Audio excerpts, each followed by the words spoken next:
বৌমা, আমার একটু ওষুধগুলো দেখায় দিবা। এত বড় মেয়ে আমার ঘরে, তারপরে আমার পোয়াতি বউরে দাইকে ওষুধ খাইতে হয়। তুমি এরপর দেখবে সব ঠিক হয়ে দরজা খুলতে এতক্ষণ লাগে? তোর ভাবি কই?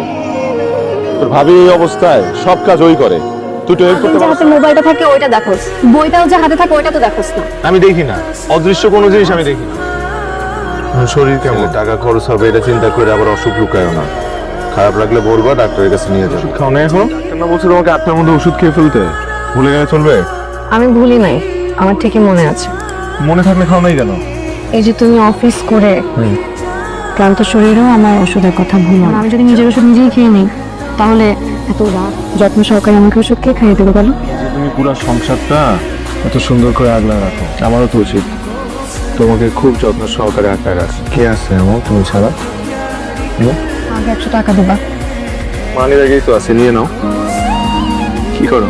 আমরা না হানিমুনে যাবো, সেই জন্য টাকা জমাচ্ছি। কমিটি নাকি ডিসিশন নিচ্ছে অফিস থেকে কিছু কর্মী ছাড়াই। দুশ্চিন্তার খবর। আরে না, তুমি এটা নিয়ে এত চিন্তা করো না। আমি বসের অনেক কাছের লোক, আমি তো চিন্তা করতেছি আমার প্রমোশন নিয়ে। আমার প্রমোশনটা হয়ে গেলে আমার স্যালারি বাড়বে, তারপরে অনেক বড় একটা বাসা নিতে পারবো। তুমি এত চিন্তাই করো না, বুঝলে আমার জন্য দোয়া করো। এমন যাও ফ্রেশ হয়ে আসো। আর একটু শুনি। বাবা রাজীব, তুমি এত অস্থির হো না তো বাবা, বসো। আঙ্কেল, আসলে আমার বোনটাকে খুব আদর করে বড় করছি। আমার একটা মাত্র বোন, একটা অনুরোধ, ও যাতে কখনো কষ্ট না পায়। হ্যাঁ হ্যাঁ বাবা, তোমার এটা ভাবতে হবে না। নে বাবা, আংটিটা পরিয়ে দে। আমাদের জুয়ের কপাল ভালো, ছেলেটা দেখতে যেমন সুন্দর তেমন বিদেশ থাকে। আমার একটা মাত্র বোন, কিন্তু এত দূর চলে যাবে এটা ভাবতেই তো কষ্ট লাগতেছে। তুমি যেমন সারা জীবন আমাকে আগলে রাখছো, জয়ের জামাইও জয়কে আজীবন আগলে রাখবে। রাজীব ভাই, আজকে তো বস প্রমোশনের লিস্ট পাবলিশ করবে। জান আজকে মনে হয় আপনার প্রমোশনটা হয়ে যাবে। আপনি মনে হয় আমাকে ডাকছেন প্রমোশনের ব্যাপারে। প্রমোশন? আমি সরি টু সে আপনার চাকরি চলে গেছে। আসসালামু আলাইকুম আঙ্কেল। ওয়ালাইকুম আসসালাম, ভালো আছো? জি আঙ্কেল। রাজীব বাসা নেই? না আঙ্কেল, ও তো বাসায় নেই। তো এতদিন ধরে আসো এই বাড়িতে, কখনো ভাড়ার জন্য বলতে হয়। আজকে দেখতে দেখতে 19 তারিখ হয়ে গেল তো। ওর এই মাসের বেতনটা পেতে একটু লেট হচ্ছে, তো তাই সময় মতন ভাড়াটা দিতে পারিনি। এবার একটু দেরি হইতেছে, তাই ভাবলাম যে ভুলে গেলা নাকি আসলাম। না না আঙ্কেল, কোনো সমস্যা নেই, সব ঠিকঠাক। আজকে বাড়িওয়ালা ভাড়া চাইতে আসছিল। দিয়ে দিতা। তুমি কি আমাকে কোনো টাকা দিয়ে গেছো? আর ওই এমনিতে ওই নিচের দোকানদার কিছু টাকা পাবে। আচ্ছা, আজকে মাসের 19 তারিখ, তুমি এখনো বেতন পাওনি? আমি বেতন পাবো না, বেতন পাওয়া না মানে? কারণ আমার চাকরিটা চলে গেছে। তুমি না বলছিলা তোমার কোনো চিন্তা নাই, তোমার ওটা প্রমোশন হবে। চাকরি না থাকলে প্রতিদিন অফিস টাইমে তুমি ব্যাগ নিয়ে কোথায় যাও? অভিনয় করি, আমার মতো মধ্যবিত্তদের অভিনয় করা ছাড়া আর তো কোনো উপায় নেই। সহজে সত্যটা বলতে পারি না, কি করবো বলো? আমাকে তো তুমি সত্যটা বলতে পারতা। ওকে বলবো, তোমার এই অবস্থায় যদি তোমাকে এই কথাটা বলি, তুমি যদি আপসেট হয়ে যাও। মা অসুস্থ, মা যদি জানে, মা যদি আরো অসুস্থ হয়ে যায়, এবার জুয়ের বিয়ে কয়েকদিন পর, ওইটা জানতে পারলে ও যদি ডিপ্রেসড হয়ে যায়, তাই আসলে কাউকে আমি সত্যিটা বলতে পারি না।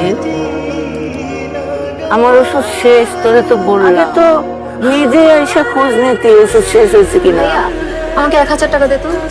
আমার কাছে তো ওই 1000 টাকা। রাখো এক জায়গায় আর খুঁজো আরেক জায়গায়।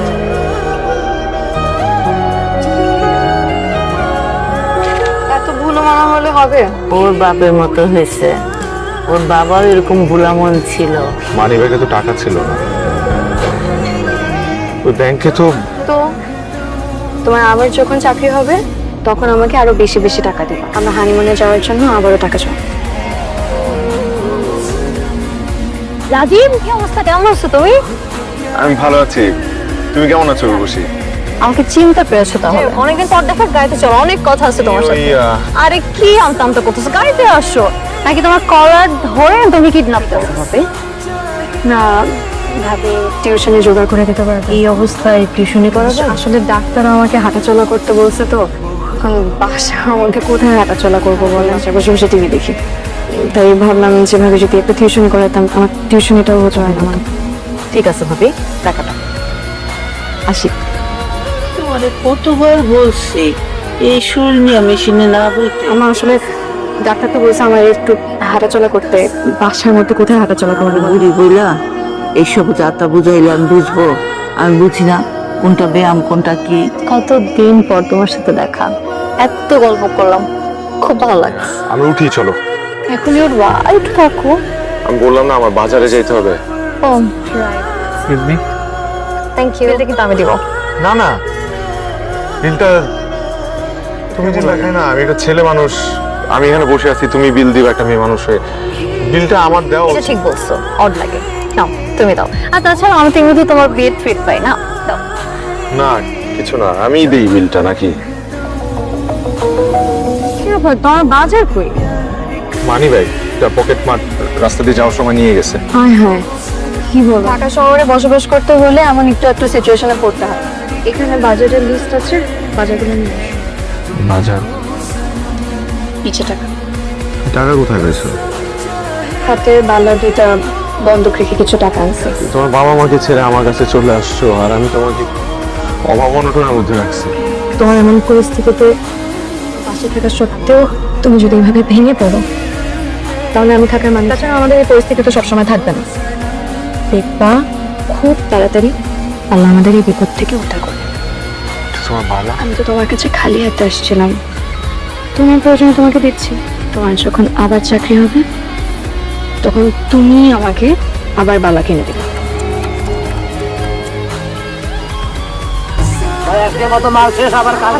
এনে মাল নিচে আইলে সকালে এসে দাঁড়াইতে এই লাইনের, আমি প্রতিদিন আয়া মাল নেই বুড়ে। এত সকালে কোথায় যেতেছো? বাজারে। এত সকালে? হ্যাঁ, সকাল সকাল সবকিছু ফ্রেশ পাওয়া যায় তাই।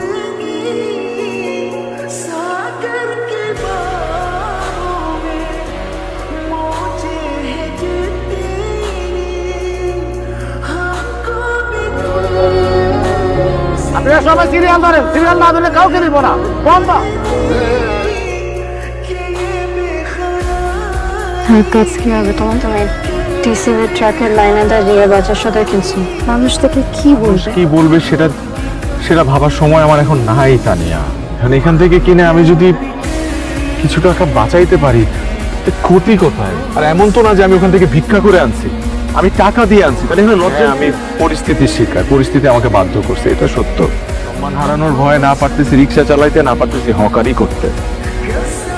ওর জুয়ের বিয়ে কেউ যদি দেখে? কি হবে? কি হবে দেখলে আমাকে বল। লাইনে দাঁড়ানোর সময় প্রথম দিকে খুব মুখ লুকাইতাম, কিন্তু বিশ্বাস করো এখন আর মুখ লুকাই না। মুখ লুকানো যত সহজ, পেটের ক্ষুধা লুকানো তার থেকেও বেশি কঠিন।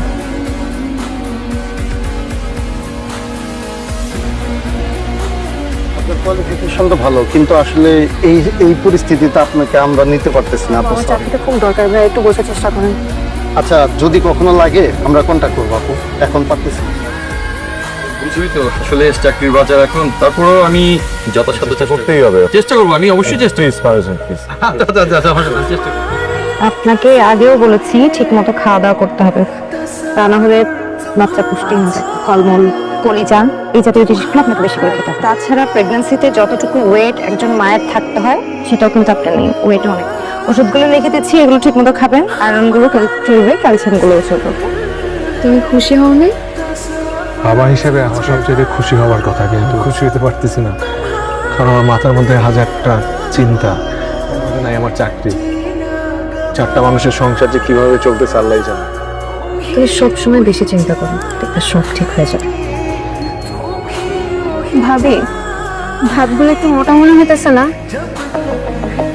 হ্যাঁ একটু মোটা। কারণ ডাক্তার বলছে তোর ভাবিরে পুষ্টিকর খাবার খাইতে, আর চিকন চালে কোনো পুষ্টিকর খবর রাখস না।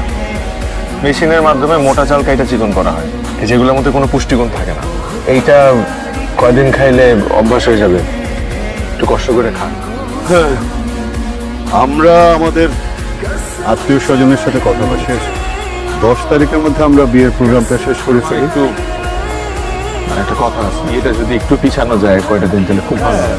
2-4 দিন তো এদিক সেদিক 2-4 দিন না, 2-4 মাস হলে ভালো। তোমাদের এত সব সমস্যা থাকার পরও আমি এই বিয়েতে রাজি হয়েছে একটাই কারণ, আমার ছেলে তোমার বোনকে পছন্দ করেছে। আমার ছেলেকে তোমার বিয়ের আংটি পরানোর কথা ছিল না?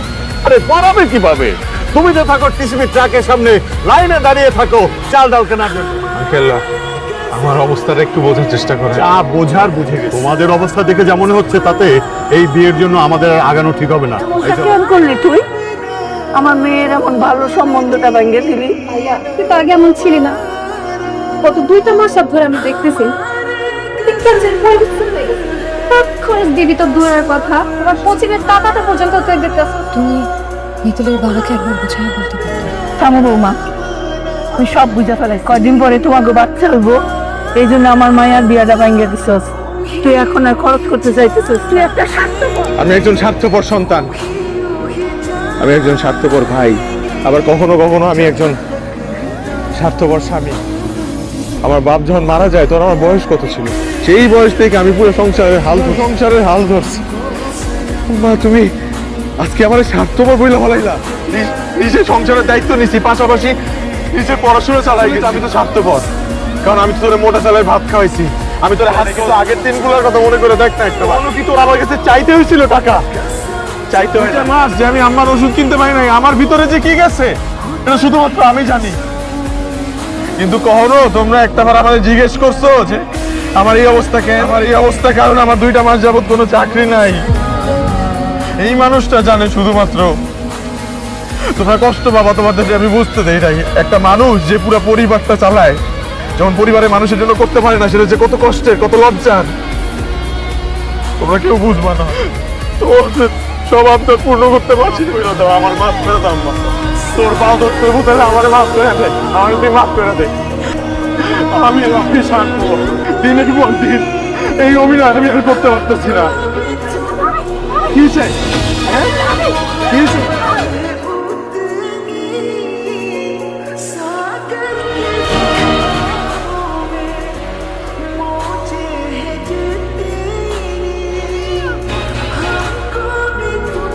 আপনার ছেলে সন্তান হয়েছে। আরেকটা কথা, অতিরিক্ত রক্তক্ষরণের কারণে আপনার স্ত্রীকে আমরা বাঁচতে পারেন।